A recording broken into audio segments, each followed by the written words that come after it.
Hey everyone, today we're going to talk about emergency funds, why you should have them, what you need to do with them, where you should invest them.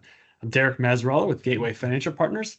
Let's get into it. All right, so why should someone have an emergency fund? Well, as a financial advisor, one of the things I've seen happen is people can get into this debt cycle where something happens, let's say, the roof goes or your car breaks down, you have to put money on your credit card. Having an emergency fund is a buffer of cash that will let you weather those storms. Okay, so what is the general rule of thumb of how much should I actually have in my emergency fund? Well, typically most people have between 3 to 6 months of expenses in an emergency fund. Now, who came up with this number?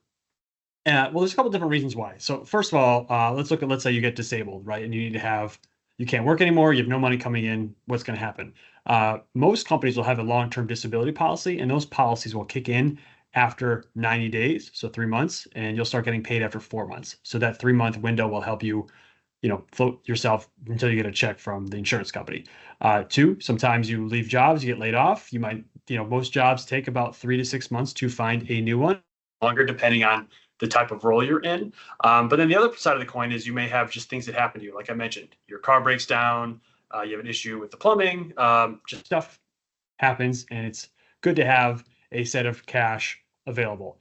So some kind of tweaks to the 3 to 6 month rule. If let's say you're a couple, you both have really stable jobs, you could probably lean a little bit more into the 3 month window. But if you're, let's say, single or you have really variable income, or let's say you're self-employed, you probably want to lean into the 6 month amount. You can have more if you want to, if that makes you feel comfortable. Generally, anything over 12 months, I find is kind of overkill. But once again, everyone's situation is slightly different, and you may need to build up extra money for some other purposes anyway. Okay, so the other question is, where do I actually put this money? So most people will have basically two bank accounts, right? They're going to have their checking account and they're going to have their savings account. And most people typically put their emergency fund in their savings account that's attached to the bank. The one challenge I see with that is money goes back and forth very easily when money's at the same bank. So usually that day you can actually transfer money from your saving to your checking account. And then people tend to not treat your emergency account as an emergency account. Like, oh, I spent a little bit too much on the credit card this month. I'm going to pull from savings. So typically, what I recommend is you set up an account outside of your bank. So let's say you're at Bank A, you want to put this at Bank B, and generally, I'll say do a high yield savings account.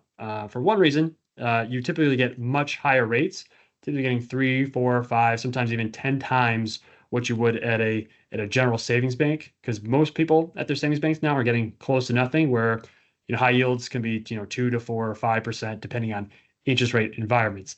So you'll earn a little bit of extra cash on the money that's there. Plus, you've got that buffer here where it's not as easy to transfer money over. It may take an extra day or so, so it may give you some pause.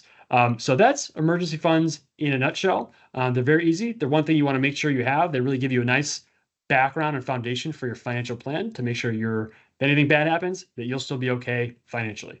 So Derek Mazzarella with Gateway Financial Partners.